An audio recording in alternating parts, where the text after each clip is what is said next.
ओम श्री योग वाशिष्ठ महारामायण निर्वाण प्रकरण 206वां सर्ग। ब्रह्म की ही सत्ता है, जगत की सत्ता नहीं है। इस निर्णय के हेतुभूत कुशदीपेश्वर द्वारा किए गए प्रश्नों का प्रस्तुत सर्ग में निरूपण किया जाएगा। यानी कि ब्रह्म सत्ता ही सत्य है, वही है। जिसको आप जगत बोलते हो वो तो असत्तात्मक है, अज्ञान के कारण ही उसका अस्तित्व है। कितनी बड़ी बात है ना? जो जगत इतना सिर चढ़ के बोलता है, उसके बारे में कहा जाता है कि उसका कोई अस्तित्व ही नहीं है। यह बात कहने के लिए हृदय में कितना बल होना चाहिए, क्योंकि आप हर पल इंद्रियों के द्वारा जो ज्ञान परोसा जा रहा है वही ग्रहण कर रहे हो, और जिस चीज़ को आप ग्रहण कर रहे हो उसे असत्य बोलना, कभी कभी लगता है हम ये अपने अनुभव का ही घात तो नहीं कर रहे। हमारी इंद्रियां तो कह रही हैं कि सब लोग हैं, जो अच्छा है भाई उसकी उपस्थिति से हमारा मन प्रसन्न होने लगता है, जो बुरा है उसकी उपस्थिति से अपने आप दुख बढ़ने लगता है, चिंता बढ़ने लगती है, शोक बढ़ने लगता है। फिर वे कहते हैं कि यह जगत नहीं है। इसके लिए कितना बल होना चाहिए हृदय में, और यह बल बिना इस दृश्य के तदात्म्य को हटाए नहीं आ सकता। नारायण, ज्ञान को पचाने की जो सामर्थ्य देता है वो ध्यान ही देता है, चाहे वो 1 नंबर ध्यान हो या 2 नंबर ध्यान हो।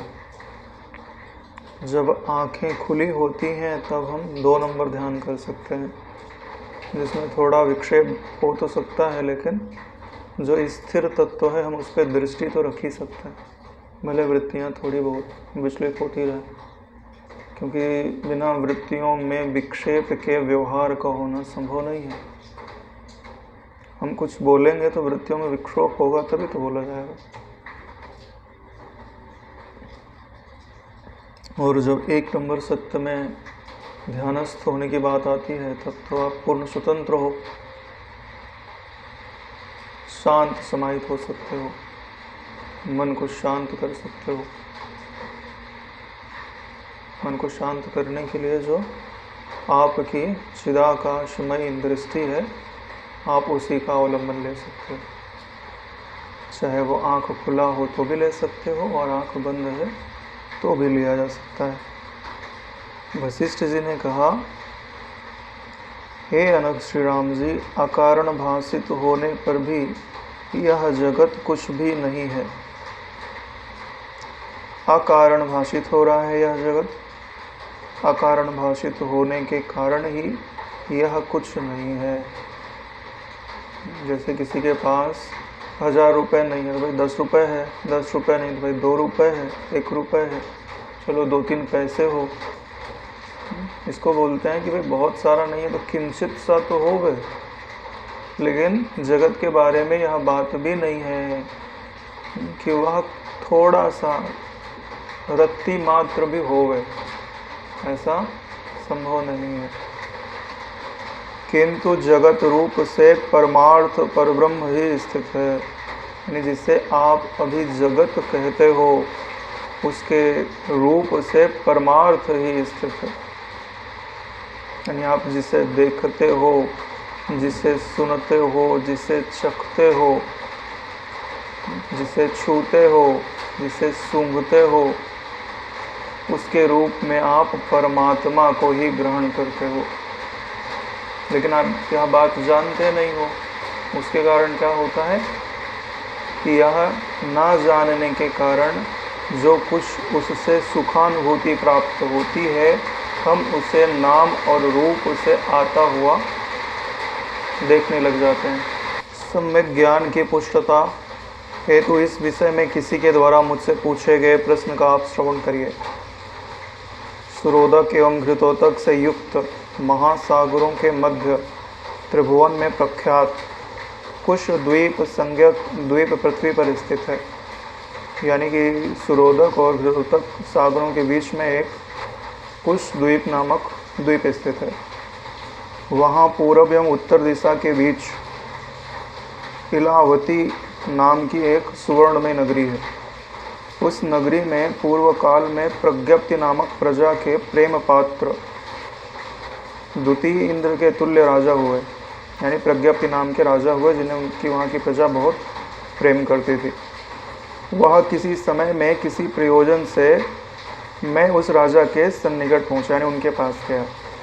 उस राजा ने मेरा पूजन अर्चन करने के उपरांत विनम्रतापूर्वक मुझसे कहा, हे प्रभो, सर्वनाश होने पर अथवा केवल शून्यमय चिदाकाश के ही स्थित रहने पर पुनः सर्ग आरंभ का कौन मूल अथवा सहकारी कारण हो सकता है। यानी सब चीज़ों का नाश हो जाए, केवल शून्यमय चिदाकाश तत्व ही बचे, तो फिर उससे जब सृष्टि का उपजना होता है तो वहाँ जो उपादान कारण है और सहकारी कारण है वो क्या होता है। हे भगवान, जगत क्या है, यानी जो दिखाई देता है पांचों इंद्रियों के द्वारा, वह जगत का वास्तविक तत्व क्या है। सृष्टि कैसे होती है और प्रलय कैसे होता है। सृष्टि और प्रलय का तत्व क्या है। कुछ भूमियाँ सतत तमस आच्छादित है, यानी कुछ जगह पर हमेशा अंधकार रहता है, तथा कुछ ब्रह्म लोकादि आकाश में स्थित है।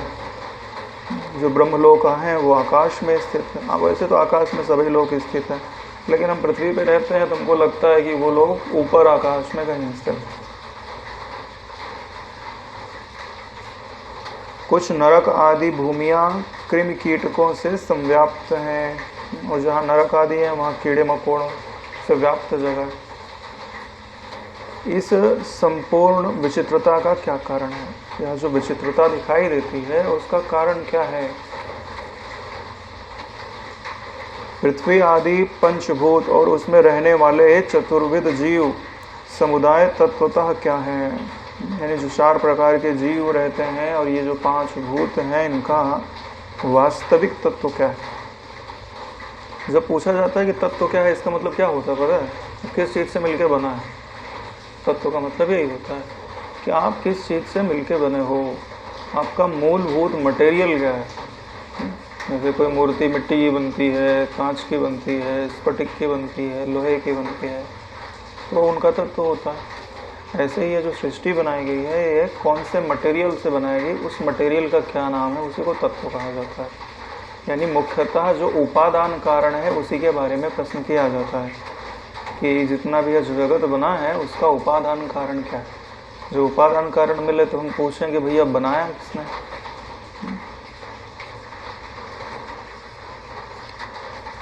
इन सब का निर्माता कौन है।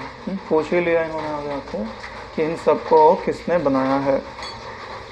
हे मुनिराज, जम्बी द्वीप और कुश द्वीप में मृत एवं दग्ध जीवों को स्वर्ग नरक के भोग हेतु शरीर के जनक माता पिता से रहित प्रदेश में इस शरीर के उपादान एवं सहकारी कारण क्या है।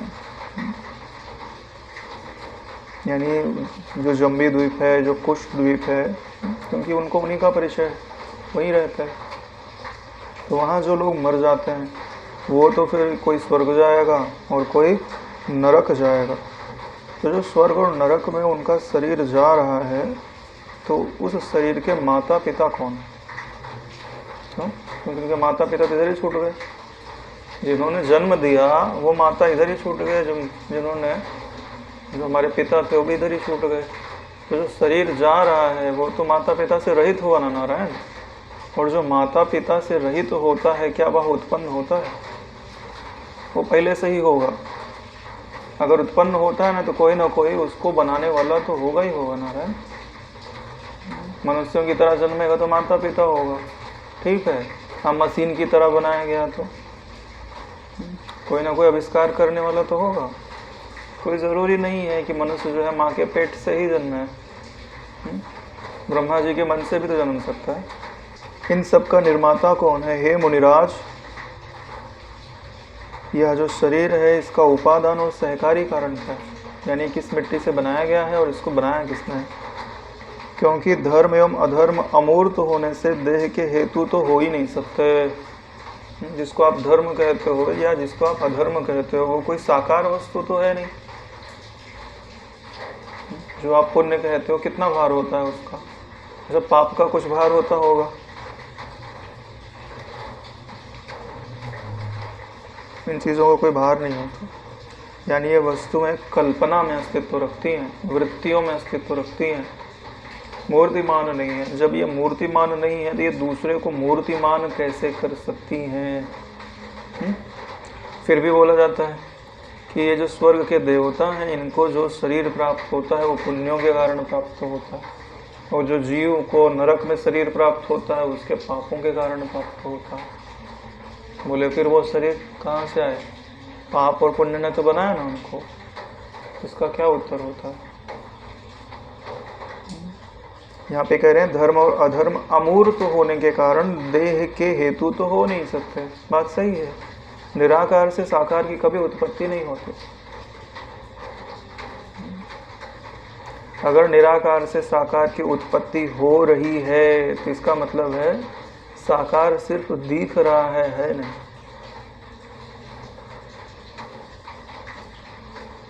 कोई बोले कि भाव तो निराकार है, ठीक है, और उससे तो फिर पानी बन जाता है, पानी फिर बर्फ बन जाता है।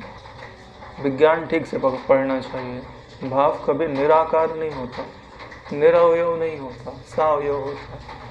उसके अंदर जल के कण है ना, H2O। H2O की अपना एक आकार है। जो साइंस पढ़ते होंगे उनको पता होगा। चाहे वो वायु अवस्था में रहे, चाहे जल अवस्था में रहे, चाहे ठोस अवस्था में रहे, उनका एक आकार होता है। चाहे आप उसको निश्चित कर सको, चाहे निश्चित ना कर सको, क्योंकि जहाँ मैटर होगा वहाँ वो स्थान घेरेगा। जो स्थान घेर रहा है उसका कुछ न कुछ तो रूप होगा, भले हर पल बदल रहा हो, लेकिन है ना रूप। इसके लिए ये जो तत्व ज्ञान है, ये भी समझने के लिए भी साइंस भी समझना बड़ा ज़रूरी होता है। बुद्धि सूक्ष्म हो जाती है ना उससे। देखो साइंस मतलब क्या? साइंस भी जैसे अध्यात्मिक विज्ञान है वैसे दूसरे भी विज्ञान है भाई। ये जैसे पदार्थ है, ये चीज़ें हैं जिन्होंने केमिस्ट्री पढ़ी है, फिजिक्स पढ़ा है, उन्हें पता है कि इन किन चीज़ों से मिलकर बने हैं। तो अपनी बॉडी के बारे में भी सोच सकते हो किस चीज़ से मिलकर बना है, तो अनुसंधान करना आसान हो जाता है ना भाई। इसके लिए जिन्होंने भी विषयों को छोड़कर अपने मन और बुद्धि को एकाग्र किया है, जो परिश्रम सहा है, वो परिश्रम का उपयोग जब भी वो कोई कार्य करेगा तब वहाँ पे उसका उपयोग होगा। ठीक है, जैसे किसी ने पढ़ लिख के जज बन गया, ठीक है, मान लो साइंस साइड से पढ़ के बना है जज, हाँ, तो उसको बायोलॉजी किस काम की, केमिस्ट्री किस काम की, फिजिक्स किस काम का, और तो वही पढ़ रहा है, वही देख रहा है। केस की स्टडी करनी पड़ती है, किसने किसको मारा, किसने किसकी ज़मीन दबा ली। तो बोले इन सब चीज़ों की ज़रूरत क्या है पढ़ने की? चलो मुख्य रूप से इसका कोई उपयोग दिखाई नहीं दे रहा है, लेकिन बुद्धि ग्राहक हो गई ना इतना पढ़ते पढ़ते, कि जैसे वो उन विषयों को पढ़ के फटाक से निर्णय ले लेती है, वैसे इन विषयों को पढ़ के भी ले लेगी। ये सब एक जिम की तरह ही तो है।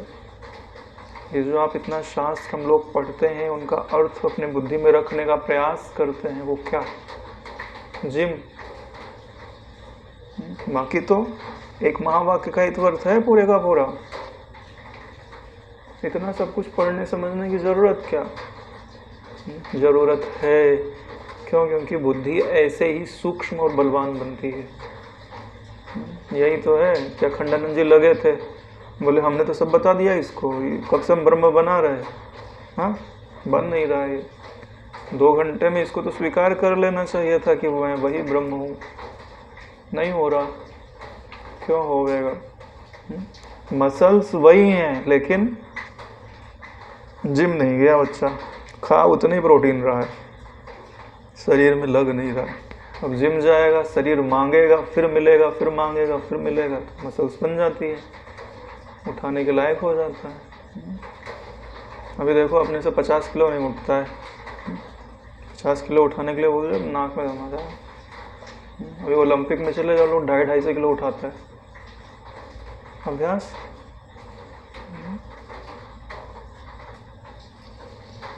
द्रव्य के बिना किसी अन्य पदार्थ से देह की रचना संभव नहीं है, क्योंकि जो देह है वो स्वयं एक द्रव्य है। यानी द्रव्य से ही द्रव्य उपज सकता है, अद्रव्य से द्रव्य की उत्पत्ति नहीं होती है। माता पिता के अभाव से शरीर की रचना असंभव है, अतः क्या उपादान और क्या निमित्त आदि कारण संभव है। माता पिता होंगे तब तो बच्चा होएगा, तो जब इस जगत के माता पिता ना होवेंगे तब फिर जगत भी नहीं होवेगा। ये तो सिद्धांत है। द्रव्य की उत्पत्ति कैसे होती है या कैसे हो सकती है, नास्तिक का यह पक्ष भी युक्त तो नहीं है। जैसे नास्तिक लोग बोलते हैं ना कि भाई ईश्वर तो है ही नहीं, कि धर्मवान एवं अधर्मी परलोक नहीं है, क्योंकि यही जन्म की अपेक्षा परलोक है और वर्तमान जन्म संवेदन के अनुरूप स्थित है। यानी जो नास्तिक लोग होते हैं बोलते हैं यही जगत सत्य है, ना इसके ऊपर दूसरा कोई लोक है, ना नीचे दूसरा कोई लोक है, ना स्वर्ग होता है ना नरक होता है।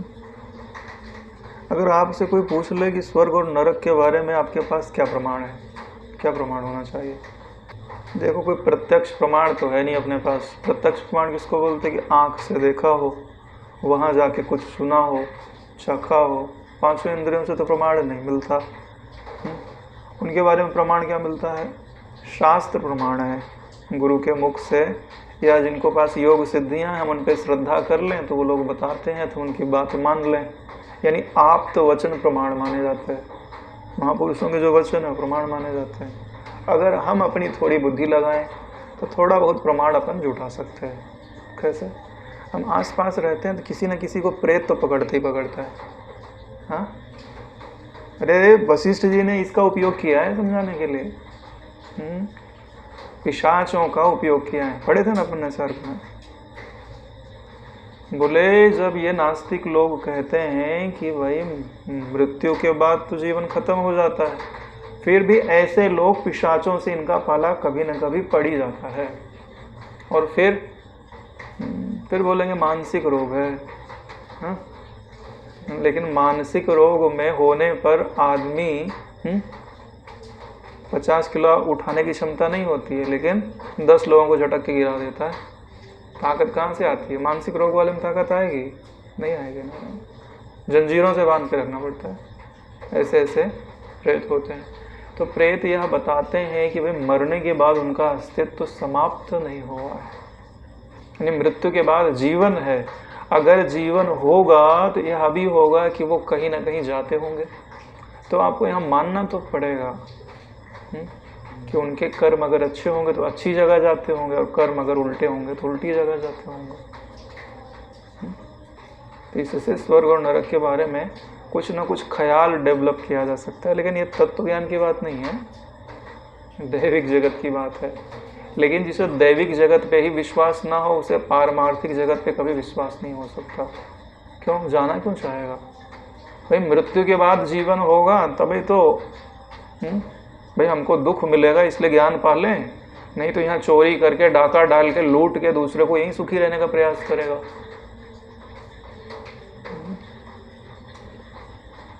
ये जो दूसरे धर्म होते हैं वो पुनर्जन्म नहीं मानते। जैसे क्रिश्चियन लोग हैं, मुसलमान लोग हैं, लोग पुनर्जन्म नहीं मानते। बोले दोबारा नहीं आना पड़ेगा। हाँ, तो स्वर्ग नरक जाने के लिए तैयारी है उनकी, वापस आने की तैयारी थोड़ी है।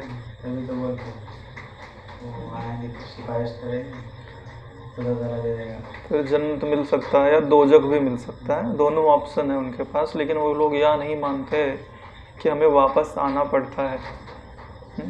यही कारण है कि वो लोग उच्छृंखल ज़्यादा हैं, कि अगर उन्हें वापस आना पड़ता तो यह भी मानना पड़ता कि हम वापस आएंगे तो कैसे संस्कार रहेंगे, कहाँ जाएंगे, क्या करेंगे। जबकि उनके यहाँ भी अगर ठीक से देखो तो पुनर्जन्म के प्रमाण मिल जाएंगे। अभी ये क्या कहते हैं, जब से साइकोलॉजी बढ़ी है तब से इन लोगों ने भारतीय विज्ञान का अध्ययन करते करते योग निद्रा को इन लोगों ने कमांड कर लिया। तो वो दूसरे को पूर्व जन्म में भी ले जा लेता है। और उनका रिकॉर्ड रख लेते हैं। अभी कई सारी उनकी रिसर्चेज पब्लिश हुई है, तो उनमें अब वो लोग ये तो मानने लग गए हैं कि पुनर्जन्म होता है। मतलब बाइबल नहीं बोलती है, लेकिन वहाँ के ज़्यादातर लोग, मतलब जो इन रिसर्चों पर विश्वास करते हैं, वही मानने लग गए कि पुनर्जन्म होता है। और उनमें से जो क्रिश्चियन है, उन्होंने भी ये बात बताई है कि हम मृत्यु के बाद जब हमारा शरीर छोड़ा तो हमको एक लाइन लगा के, एक बड़ा राजमहल जैसा था, वहाँ जाना पड़ता है, और वहाँ एक बड़ी बड़ी दाढ़ी वाले, सफ़ेद सफ़ेद दाढ़ी है, वहाँ बैठे रहते हैं। यानी चित्रगुप्त के बारे में उन्होंने वर्णन किया हुआ है। इसका मतलब ये नहीं है कि तुम क्रिश्चियनिटी को मानते हो तो तुमको यमलोक नहीं जाना पड़ेगा, जाना ही पड़ेगा। तुम कुछ मानो चाहे नहीं मानो, जो चीज़ है सो है नारायण। जैसे कोई विश्वास करे कि ना करे, जैसे किसी बच्चे को आप लोगों ने या कोई अपने परिवार में बोले नहीं बेटा चोरी करना तो अच्छी बात होती है, या कोई सज़ा नहीं देता, तो जब तक घर में है तब तक तो कोई नहीं पूछेगा। अब तुम बाज़ार में जाके चोरी करो, तुम्हारा बाप चाहे तुमको चाहे जो बोले, तुमको हवालात के भी दर्शन हो जाएंगे, पुलिस के भी दर्शन हो जाएंगे, सब मिल जाएगा तुमको, चाहे तुम में वो संस्कार डाले गए हो चाहे न डाले गए हो। इसके लिए आपको उन नियमों को जानना चाहिए जिन नियमों के अधीन यह सृष्टि चलती है। आपके मनमानी नियम आपका कल्याण नहीं कर सकते कि आपने बना दिया और वो चीज़ें चलती रहेंगी।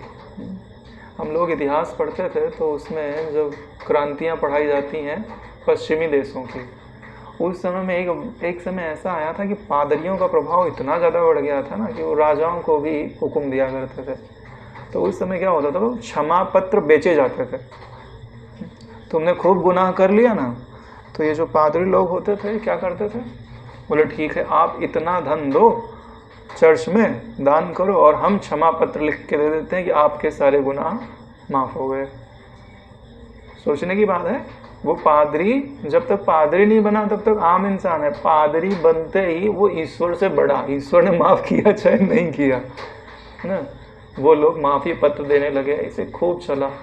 फिर कुछ समझदार लोगों ने क्रांतियाँ भी की। तो ये सारी चीज़ें इस जगत में चलती रहती हैं।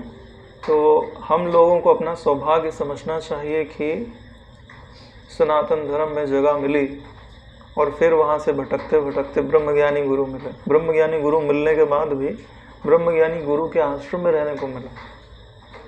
वहाँ पे रहने के बाद भी थोड़ी बुद्धि अच्छी थी कि भाई हम तत्व ज्ञान की ओर चलें। सोचने की बात है, आप सोचो आप जहाँ पे अभी खड़े हो वो कितनी रेयर चीज़ है, दुर्लभ चीज़, सच बता रहे। आपको लग रहा है नहीं हम वैसे ही ऐसे नहीं है नारायण, आपको यहाँ खड़े रखने के लिए प्रकृति ने कितना सारा एडजस्टमेंट किया होगा, तब तो आप यहाँ खड़े हो। जैसे आज कोई ओलंपिक चल रहा है ना अभी पेरिस, तो कोई मेडल जीतता है तो क्या केवल उसका, जिसका चेहरा दिखाया जाता है केवल उसी की रिस्पॉन्सिबिलिटी, उसने ही कमाया है क्या? अरे नहीं नारायण, उसके पीछे हजारों लोगों की मेहनत होती है। ऐसे ही इसलिए आप जो अभी आत्मज्ञान सुन रहे हो, समझ रहे हो, तदनुसार वृत्ति बना रहे हो, शांत हो रहे हो, तो जो आपके चित्त में प्रसन्नता आ रही है, स्वतंत्रता आ रही है अपने स्वरूप की, आनंद आ रहा है, तो वह सिर्फ आपके लिए नहीं है, समष्टि के लिए है नारायण। क्योंकि समष्टि से लिया है तो समष्टि को देना पड़ेगा, नहीं दोगे तो जबरदस्ती देना पड़ेगा। इसके लिए खुशी खुशी दे दो।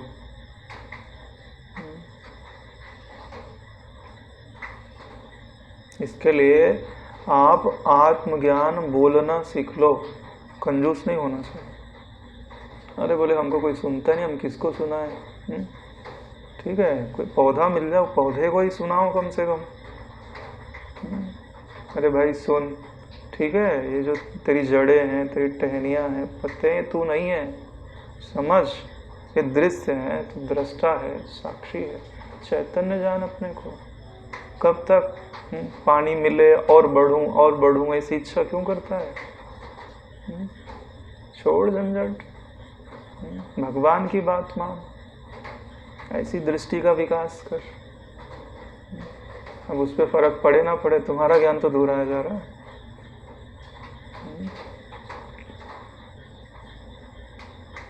हर चीज को परमात्मा समझो, इससे बड़ा उपकार और कुछ नहीं है। कभी किसी वृक्ष को छुओ तो ऐसा महसूस करो कि वृक्ष को नहीं छू रहे, परमात्मा को छू रहे। इसलिए तो हमारे यहाँ पीपल को जल चढ़ाने का विधान है, तुलसी को जल चढ़ाने का विधान है, उन्हें परमात्मा मानने का विधान है ना। बहुत बड़ा विज्ञान है नारायण। अगर आप किसी वृक्ष के नीचे बैठ के जप करते हो तो आपके जप का प्रभाव बहुत ज़्यादा बढ़ जाता है, बड़ का पेड़। जप की सिद्धि के लिए पीपल से भी तेज प्रभाव बड़ का होता है। पीपल के पेड़ में तो कुछ ऐसी शक्तियाँ भी हो सकती हैं जो जल्दी रुष्ट हो जाए, लेकिन बड़ के पेड़ में जल्दी नहीं रहती, क्योंकि ऐसा भी कहा जाता है कि पीपल पे पेड़ पे जिन आत्माओं को कहीं आश्रय नहीं मिलता ना, वो वहाँ रहते हैं। या जैसे प्रेत आदि भी बोल दिया जाए उनको, हाँ, पीपल पे स्थान मिलता है। ऐसा बोलते हैं कि पीपल का जो पेड़ होता है ना, वो कभी पूरा शांत नहीं होता, एक आध पत्ता उसका कभी ना कभी हिलते ही रहता है। ऐसा बोलते हैं, कोई ज़रूरी नहीं है कि सही हो। वह इसी कारण होता है कि वहाँ किसी न किसी का निवास स्थान तो होता ही होता है। हाँ, तो ये बातें जो हैं वो सत्य नहीं है, ठीक है, परमार्थ की दृष्टि से। यहाँ बात निकल आई नास्तिकों की, तो हम लोगों ने यह चर्चा कर ली है कि जो नास्तिक लोग होते हैं उनसे किसी का कभी भला नहीं होता, क्योंकि उन्हें पता ही नहीं है कि वो क्या है। वो लोग क्या समझते हैं कि जड़ चीज़ों से उनका अस्तित्व है। वास्तव में जो देह को मैं मानता है वो नास्तिक ही होगा, आस्तिक तो अपने को आत्मा मानता है ना। दूरस्थ एवं अगोचर अमूर्त राज आज्ञा आदि से बध बंधन आदि की प्राप्ति में भला कौन उपपत्ति है।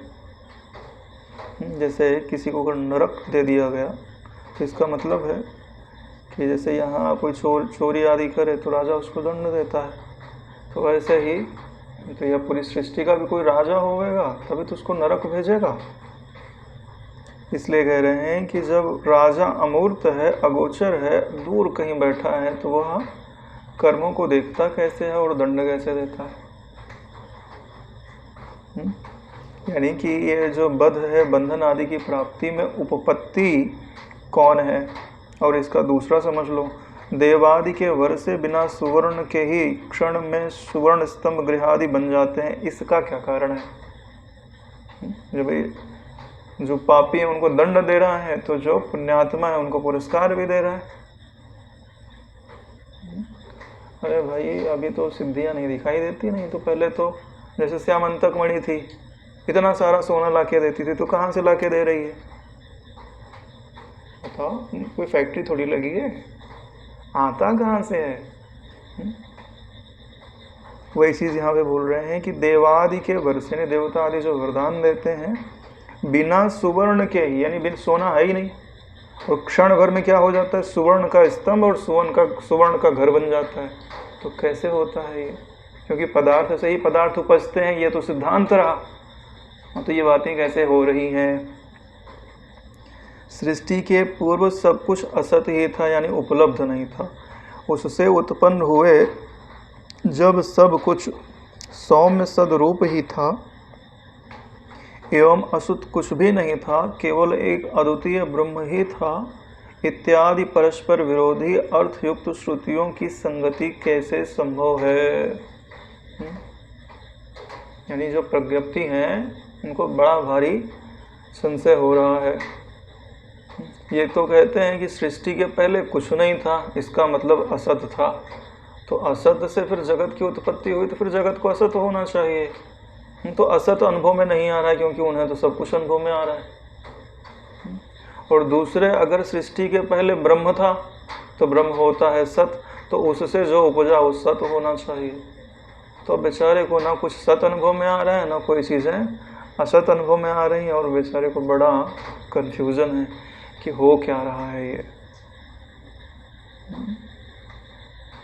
आपने तो इतनी बार सत्संग सुन लिया इसलिए मुस्कुरा रहे हो, जब एक को बार नहीं सुना हुआ होता, ठीक है, और फिर ये प्रश्न उपजता तो चारों खाने चित्त हो जाते हैं, कुछ समझ नहीं आ रहा।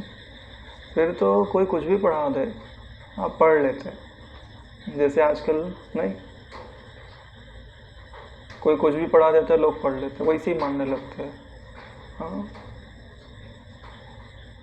एक था आदम और एक था हव्वा, है ना, उसी से पूरी परंपरा चली। नहीं, आदम और एक हव्वा बात करते हैं ना वो लोग। हाँ, तो उसके पहले क्या बोले, एक परमात्मा है, एक अल्लाह है, वो 7वें आसमान पे रहता है, और एक तखत है वो उसके ऊपर बैठा है। तो नारायण तखत तो साकार हो गया ना, और उसके ऊपर अगर बैठा है तो वो भी साकार होगा। और फिर वहाँ कहते हैं कि उसने अपने हाथों से आदम और हव्वे को बनाया, तो हाथ है तो साकार हुआ ना नारायण, निराकार कैसे हुआ? तो इसीलिए उनके धर्म में क्या कहा जाता है, यकीन, जो कहा जा रहा है उसको मान लो। तो नारायण जब आप अपने धर्म के बारे में मानना स्वीकार करते तो आपको सबको धर्म के बारे में मानना स्वीकार करना चाहिए, दूसरे के धर्म पे कभी प्रश्न नहीं करना चाहिए। क्योंकि अगर तुम दूसरे के धर्म पे प्रश्न करोगे तो तुम्हारी बुद्धि तुम्हारे ही धर्म पर भी प्रश्न करनी चाहिए। तो फिर तो सबसे पहले तुम अपनी चीज़ों के बारे में उत्तर ढूंढो, दूसरे के बारे में बात मत ढूंढना।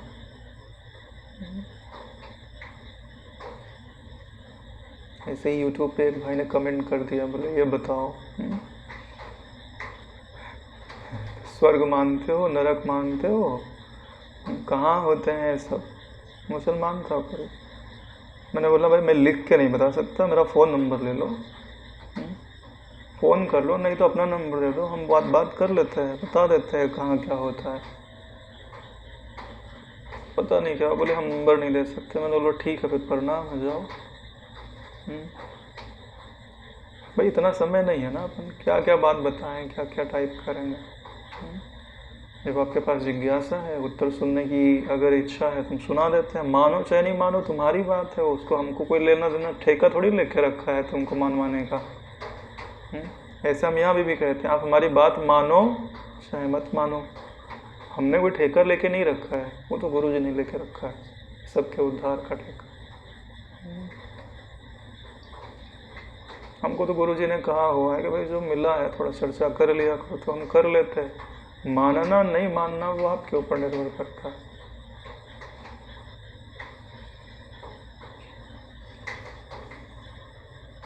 पहले ये बातें गुरु जी ने बोला था कि योग वाशिष्ठ पे चर्चा करके, प्रभक्ति योग पे चर्चा करके फिर सोया करो।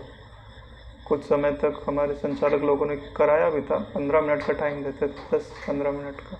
वो भी वो सब वाइंड अप करके जा रहे, जिसको बैठना है बैठ जाए। 1-2 लोग बैठ के पढ़ लेते थे। हाँ बोले नियम हो गया, बोले हाँ, बोले ठीक, बंद कर दो। फिर कुछ समय चला, फिर बंद हो गया। ऐसे ही है, लेकिन जिनको प्यास रहती है वो करते ही। हम तो सालों से पढ़ते हैं योग वाशिष्ठ। 1-2 लोग ही रहते थे पहले, फिर धीरे धीरे बढ़ते बढ़ते। लेकिन पढ़ने से बहुत कुछ समझने में आता है, अनुभव में आता है। जैसे मन होता है ना, तो मन बहुआयामी है, एक ही आयाम में उसे सदा अच्छा नहीं लगता। अगर जब करेगा तो 3-4 घंटा हो गया, शांति रखो यार, बहुत हो गया। हाँ, फिर उसको वैरायटी चाहिए, ठीक। हाँ, तो फिर जब से उठ गए तो थोड़ा टहल लिया, फिर ध्यान में बैठ गए, शांति में भी सदा नहीं रहेगा। फिर शास्त्र अध्ययन में लगाया, क्या नया मिल रहा है, फिर चलो यार, चलो टहल के आते। फिर कोई मिल गया तो ब्रह्म चर्चा किए, तो फिर सब चीज़ें रिन्यू हो गई। इसके लिए बोलते हैं ना कि रोटी पकाई जाती है तो एक साइड से नहीं पकाया जाता उसको, हाँ, दोनों साइड से हर तरफ देख परख के उसको पूरा पकाया जाता है। ऐसे ही मन है, एक ही साइड से दबाते रहोगे ना तो हर साइड नहीं पकेगा। एक साइड से दबाया, पकाया, फिर छोड़ो, फिर देखो किधर कच्चा है, फिर उधर से उसको पलटा जाता है, फिर पकाया जाता है। एक ही चीज़ को ज़्यादा रगड़ेंगे तो दूसरी चीज़ों पर भी तो ध्यान देना पड़ेगा। हाँ, तो नारायण, इनकी बात की क्या उत्तर दिया जाए? तो यह तो कह रहे हैं कि विरोधी अर्थयुक्त श्रुतियों की संगति कैसे संभव, यानी कि श्रुतियाँ भी तो बहुत सारी बातें कहती हैं। असद्वा इदम अग्रम आसीत तो वे सदा अजायत, असत एव इदम अग्रम आसीत, सत एव सौम्य इदम अग्र आशीत। यानी कहीं कहीं कहते हैं कि असत ही था पहले, उसी से सब उपजा, और कहीं कहते हैं कि सत ही था और उसी से उपजा। बात समझ में आ रही है? शून्य आकाश से ब्रह्मा की उत्पत्ति कैसे हुई? चलो सबको बोल देते कि ब्रह्मा जी से उपजे, अब ब्रह्मा जी तो आकाश से उपजे, तो आकाश से ब्रह्मा जी उपज कैसे सकते हैं नारायण? क्योंकि आकाश निरवयव है और ब्रह्मा जी सावयव। देखो हमारे यहाँ कितनी छूट है प्रश्न करने की। हमारे यहाँ नियम नहीं लगा हुआ, बंधन नहीं लगा हुआ कि तुम पूछो मत कि विष्णु जी कैसे उत्पन्न हुए, शिव जी कैसे उत्पन्न हुए, ब्रह्म है तो उनमें नाम रूप कैसे है, उनका नाम रूप सत्य है कि असत्य है, सब पूछ सकते हो। यहाँ पे हर प्रश्न का उत्तर दिया जाता है। इससे शिव जी नाराज नहीं होते, प्रसन्न होते हैं, क्योंकि इन प्रश्नों का उत्तर उन्हीं ने दिया हुआ है। अपने बस की बात है, बस ठीक से समझ नहीं है, इसीलिए लोग परेशान हैं। नहीं तो अध्यात्म विज्ञान इतना सुलझा हुआ है ना, हर चीज़ यथावत दिखाई देती है, कहीं परेशानी नहीं है। और अगर वैराग्य हो और ईश्वर से थोड़ा प्रेम हो तो कहीं बंधन भी नहीं है।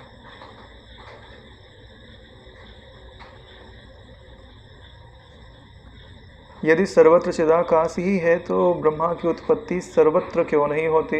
क्या बढ़िया प्रश्न है। जैसे पानी है तो कहीं भी बुलबुला उपज सकता है, तो ब्रह्मा जी खाली ब्रह्म ही लोक में क्यों हैं, यहाँ क्यों नहीं उपज जाते? बढ़िया बढ़िया प्रश्न किया है। हे मुनीश्वर, एक ही पुरुष के लिए उसका स्नेही जीवन जीने की एवं शत्रु ही मरने की कामना करता है, वे दोनों के मरणोपरांत विरुद्ध स्वभाव वाले कार्य कैसे होंगे? कि भैया एक चाह रहा है कि तुम जी लो और एक चाह रहा है कि तुम मर जाओ, तो दो लोग तो विपरीत इच्छाएं कर रहे हैं, तो उनका फल क्या मिलेगा नारायण? कि तुम जियोगे कि मरोगे? भाई दो लोग भाई अपने ईश्वर की उपासना करते होंगे, मांगते होंगे भाई मर जाए, और एक मांग रहे हैं कि जी जाए, कौन जीतेगा उनमें से? अनेक उपासक एक ही समय में जब स्वयं चंद्रमा होने का ध्यान करते हैं, तब उस चंद्रत्व प्राप्ति रूपी फलों से आकाश में अनेक चंद्र क्यों उत्पन्न नहीं होते? बड़ा प्रसिद्ध प्रश्न है ये, है ना? कि भाई अभी जैसे 100 लोग मान लो चंद्रमा होने के लिए तपस्या कर रहे हैं, और सब तप में एक जैसे है, ना कोई ऊपर ना कोई नीचे। तो अगर ईश्वर प्रकट हो गया 100 के सामने और सबको वरदान दे दिया कि तुम चंद्रमा हो जाओ, तो यहाँ 100 चंद्रमा हो जाने चाहिए, नहीं होते ना नारायण? क्या उत्तर होगा इसका? और एक ही स्त्री के लिए लाखों पुरुष द्वारा उसे पत्नी के रूप में पाने हेतु एक ही समय में ध्यान किए जाने पर उसके फलस्वरूप एक ही स्त्री उन्हें भिन्न भिन्न घरों में एक ही समय में कैसे प्राप्त हो सकती है? नहीं प्राप्त हो सकती ना, मगर होती है। उदाहरण लीला का उपाख्यान है। लीला तो बेचारी यही है, वहाँ दूसरी लीला खड़ी हो गई, एकदम same to same xerox copy. हाँ, सब मनोमात्र ही तो है। बहुत बढ़िया, साधुवाद। जैसे तुम तपस्या कर लो कि भाई हमको ये पत्नी चाहिए, ये स्त्री चाहिए, ठीक है, भगवान ने बोला ठीक है बेटा कल मिल जाएगा। तुम जो है गए और सो गए, और सोने के बाद तुमने एक 100 साल का सपना देखा। 100 साल के सपने में तुम्हारा जन्म भी हो जाएगा, तुमको वो स्त्री भी मिल जाएगी और तुम्हारा विवाह भी हो जाएगा, बाल बच्चे भी हो जाएंगे और मर भी जाओगे। मिल गई ना? तो क्योंकि हर सपना हर व्यक्ति के लिए यूनिक है ना भैया। अच्छा बताओ कि अभी ये जो 100 करोड़ लोग हैं, अगर 100 करोड़ लोग सोते होंगे तो 1000 लोगों के सपने में चांद तो आता होगा। सपने में चांद तो देखते होंगे, नहीं देखते होंगे? तो 1000 चंद्रमा हुए कि नहीं हुए एक ही समय में? और एक का चांद दूसरा नहीं देख रहा है। जैसे यहाँ एक ही चांद हम सब लोग देख रहे हैं, लेकिन वहाँ का जो चांद है वो उसी के लिए बनाया गया है। सोचो, ऐसी ही जगत है। इतना सिंपल उत्तर है, ठीक है। हाँ, एक बार हमने अपने डिपार्टमेंट में यही प्रश्न पूछते हैं, भाई उत्तर दो इसका। तो एक बोल रहा, नहीं ऐसा तो हो ही नहीं सकता कि 100 लोग तपस्या करो और एक जैसी तपस्या हो। मैंने बोला भाई मान लो। बोले हम मान कैसे ले? ऐसा हो ही नहीं सकता कि सब एक जैसी तपस्या करें। किसी की तपस्या ज़्यादा है, किसी की तपस्या कम होगी। नहीं तो सबको आगे पीछे देंगे कि भाई तुम्हारा कार्यकाल खत्म हो जाएगा फिर तुमको मिलेगा। तो नारायण, ये जो तत्व ज्ञान के संस्कार है ना, इनको पैदा करने के लिए भी समय लगता है, वैसा माहौल चाहिए। नहीं तो आपकी बुद्धि उस तरह से विचार कर ही नहीं पाएगी जिस तरह से उसे करना चाहिए। ये जो जगत की सत्यता है ना, इतनी जल्दी विदा नहीं होती नारायण। आप कितने मिथ्यात्व कर लो, हम सही बोल रहे हैं। आप अपने हृदय में झांक के देखना, आज मिथ्या लगेगा, कल फिर सच्चा लगेगा।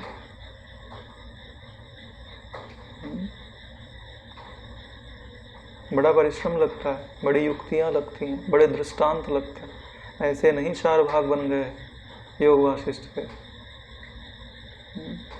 किसी से कुछ संस्कार दूर होते हैं, किसी से कुछ संस्कार दूर होते हैं। इसलिए नियमित तत्व ज्ञान का अभ्यास करना पड़ता है, वो भी महापुरुषों के चरणों में बैठ के। वशिष्ठ जी जैसे महापुरुषों के चरणों में बैठो, क्योंकि ऐसे ऐसे उपाख्यान है कि उनके द्वारा जो संस्कार हटने चाहिए वो उसी उपाख्यान से हटता है। जैसे भिक्षुक वाला है, 100 रुद्र बन गए, सपने के अंदर सपने, सपने के अंदर सपना, सपने के अंदर सपना, और सब। फिर एक को ज्ञान हुआ तो उसने सबको मुक्त किया। जब एकदम तदात्म्य करके पढ़ोगे तब वो घटना तुम्हारे चित्त में भी घटने लगेगी। तुमको लगने लगेगा नहीं यार ये सब कल्पना मात्र है। जब ऐसा हो जाता है तो, क्योंकि आपकी बुद्धि कार्य कैसे करती है? जिसको देखती है, जिसको सुनती है, ठीक वैसा ही सोचती है और वैसे ही निर्णय लेती है। जैसे अभी कोई शादी करके आवे तो दूसरे घर में जाके रहने लगे, लेकिन अब उसको निर्णय लेना है तो अपने पिता के घर में जैसा देखा सुना होगा कि ऐसा होने पे क्या निर्णय लेना चाहिए, वैसे ही लेगी ना, क्योंकि उसके संस्कार वैसे हैं नारायण। तो निर्णय लेने के लिए आपको अपनी स्टोरेज पे ही तो आप अपना काम करोगे। तो वो जो स्टोरेज है उसमें ज्ञान तो डालना पड़ेगा, तब तो निर्णय आएगा। क्योंकि जैसे अभी मुझे किसी प्रश्न का उत्तर देना है तो मुझे योग वासिष्ठ की जितना अपन ने पढ़ा है, भगवद गीता पढ़ा है, गुरु गीता पढ़ा है, गुरु जी का सत्संग सुना है, दूसरे महात्माओं का सत्संग सुना है, उन सब में बुद्धि जाएगी, फिर वहाँ से लेके आएगी और फिर अपना निर्णय बताएगी, दृष्टांतों को इकट्ठा करके उसके बाद बताएगी। लेकिन अगर ये चीज़ें हो ही नहीं और सांसारिक चीज़ों में बुद्धि भटकती रहे तो उत्तर आएगा क्या? नहीं आएगा। उसके पास फाइल्स ही नहीं है, प्रोसेस कैसे होएगा? इसलिए तो बोलते हैं कि जो जो पढ़े सो याद रख, दिन रात नित्य विचार कर। सतशास्त्र के अभ्यास से जब बुद्धि तीव्र बनाएगा तो तीव्र प्रज्ञा की मदद से तत्व तो लग पाएगा। बिना तीव्र प्रज्ञा के भैया बुद्धि योग नहीं प्राप्त होता। और इसको आप स्किप भी नहीं कर सकते। बोले हम ईश्वर के शरणागत हैं तो क्या करेगा? वो ईश्वर आपको बुद्धि दे देगा, सूक्ष्म बुद्धि दे देगा। बोले जाओ विचार करो। स्किप नहीं कर सकते, कूद के जा नहीं सकते। ईश्वर की शरण में जाओगे तो जो तुम में कमी है वो पूरी कर दी जाएगी, लेकिन पेपर तो देना ही पड़ेगा। ठीक है, जैसे आप कमज़ोर हो, आप ईश्वर की शरण में चले गए तो उन्होंने एक ट्यूटर लगा दिया। भाई ठीक है, क्लास में नहीं पढ़ पा रहा है, एक ट्यूटर लगा दो, नहीं एक एक सब्जेक्ट के एक एक टीचर लगा दो एक्स्ट्रा में। तो ये ईश्वर की अनुकंपा है, विशेष कृपा दी गई, लेकिन पेपर तो देना ही पड़ेगा नारायण। वो पास नहीं कर सकते, सहायता कर सकते हैं। नामदेव जी का उदाहरण देख लो, संतों को मिलना उनके जीवन में सहज है, लेकिन पास थोड़ी किया भगवान ने। ब्रह्म विद्या का विचार तो करना ही पड़ा गुरु जी के चरणों में बैठ के।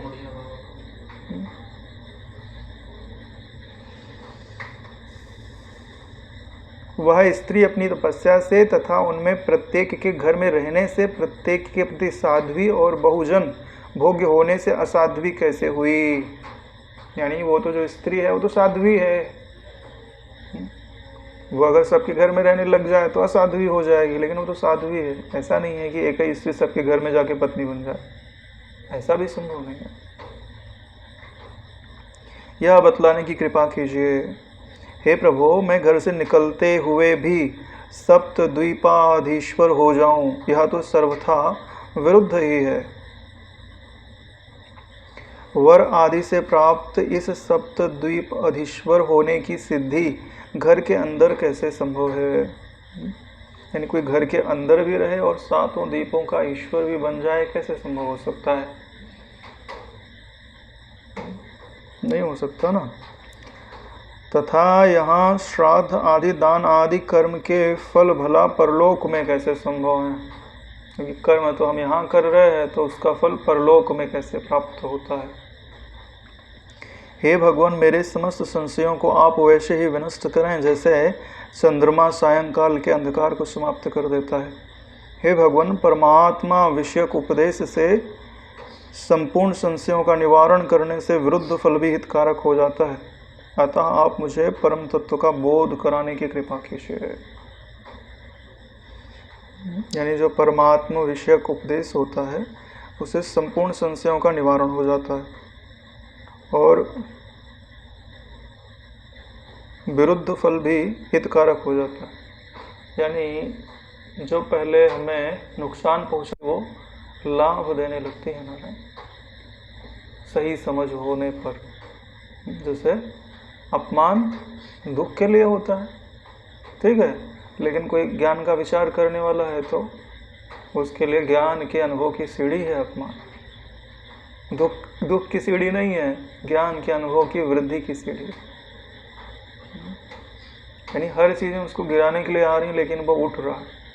उसके लिए जो प्रलोभन है, प्रलोभन नहीं है, ऊपर उठने की सीढ़ी है। यानी हर चीज़ को माध्यम बना रहा है ऊपर चढ़ने के लिए।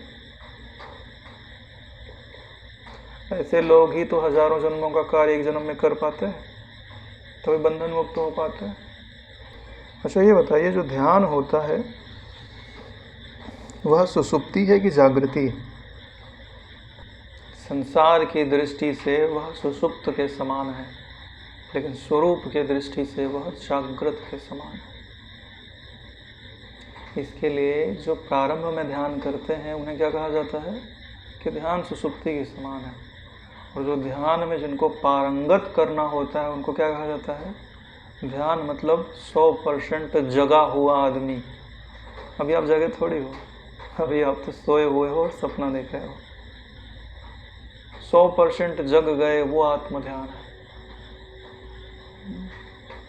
इसके लिए ही ध्यान के लिए दोनों शब्द आते हैं, सुसुप्ति भी और जागृति भी। ध्यान से आपके भीतर जो ऊर्जा है उसका विस्तार होने लगता है। एक बात निश्चित समझ लीजिए कि जैसे डैम बनाए जाते हैं, तो डैम बनाने में 2 चीज़ें उपयोग में आती हैं।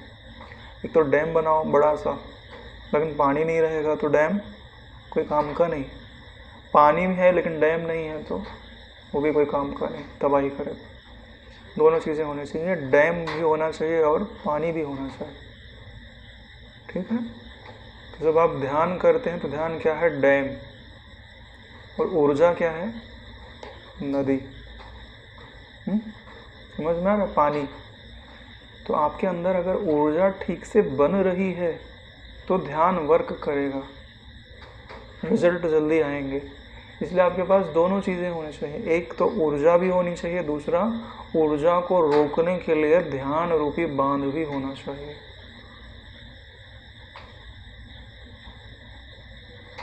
कई लोग काफ़ी ध्यान करते हैं लेकिन उनको उतना रिजल्ट नहीं मिलता। क्यों नहीं मिलता? पानी नहीं है। वो पानी क्यों नहीं है? क्योंकि स्थूल शरीर की या सूक्ष्म शरीर की ऐसी स्थिति है कि जितना कमा रहे हैं उससे ज़्यादा गंवा रहे हैं। ऊर्जा का जो फ्लो है उसको नष्ट होने से बचाना पड़ता है, तब ध्यान में उन्नति दिखाई देती है, नहीं तो नहीं दिखाई देती। वही जितना पानी तुमको स्टोरेज दिखाना है उतना ही नष्ट भी हो रहा है, तो स्टोरेज कहाँ दिखेगा? इसके लिए आहार संयमित करने पड़ते हैं, विहार संयमित करने पड़ते हैं, आसन करना पड़ता है, क्योंकि आसन एक पोस्चर है, आसन एक्सरसाइज नहीं होती है। आसन एक ऐसी मुद्रा है जिस मुद्रा में बैठने पर शरीर की ऐसी स्थिति होती है कि वहाँ जो ऊर्जा का केंद्र है सो जागृत होता है। क्योंकि जितने भी आसन होते हैं उसमें एक पार्टिकुलर चक्र पे ध्यान कराने के लिए होता है, यानी उस चक्र पे ध्यान किया जाता है, यानी वो आसन उस चक्र को जागृत करता है। और एक बात आप निश्चित समझ लीजिए कि ये जो आपके चक्र हैं ये ब्रह्मांड की ऊर्जा से जुड़े हुए हैं, यानी ब्रह्मांड की ऊर्जा को ये डायरेक्ट अपने भीतर कैच कर सकता है। एक तरह से आप ऐसे समझ लीजिए कि अपना जो शरीर है वो सोलर पावर की तरह कार्य करता है। सोलर प्लांट होता है ना, ठीक वैसे ही। नहीं, चारों तरफ धूप तो बहुत है लेकिन तुम्हारे घर में अंधेरा हो सकता है कि अगर आपके पास जो सोलर पावर है, सोलर प्लांट है, वो काम नहीं कर रहा हो तो। यानी ब्रह्मांड में ऊर्जा का भंडार है, लेकिन वो आपको प्राप्त कैसे होगी? जब आपका जो सोलर प्लांट है वो ठीक से कार्य करेगा। तो वह जो आपका चक्र है उस ऊर्जा को कब ले पाएगा? जब हर कनेक्शन सही होगा, यानी नाड़ियाँ शुद्ध होंगी, साफ होंगे, उनमें प्राणों का प्रवाह होगा और आपका ध्यान वहाँ लगा होगा। तो नाड़ियों की शुद्धि किससे होती है? कभी ऐसा खाना ना हो कि नाड़ियों को मलिन करे, और ऐसा आहार हो जो नाड़ियों को बल दे। नाड़ियों में बल होना चाहिए, फिर आसन होना चाहिए कि स्थिरता है, प्राणायाम होना चाहिए कि उनमें प्राणों का प्रवाह ज़्यादा हो, और फिर ध्यान होना चाहिए। सबसे पहले स्थूल तो कर लीजिए, फिर सूक्ष्म तो अपने आप होने लगता है। स्थूल से शुरुआत करिए, फिर आगे की गतियाँ जो हैं वो अपने आप रास्ता बनते जाता है।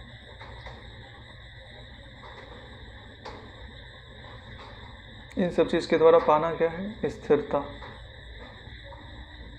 स्थिरता रहेगी तो बुद्धि का बल बढ़ेगा, बुद्धि का बल बढ़ेगा तो विचार शक्ति बढ़ेगी, विचार शक्ति बढ़ेगी तो ज्ञान का नाश करेगा। यानी आप जो दृष्टि बनाना चाहते हो वो दृष्टि बनने को तैयार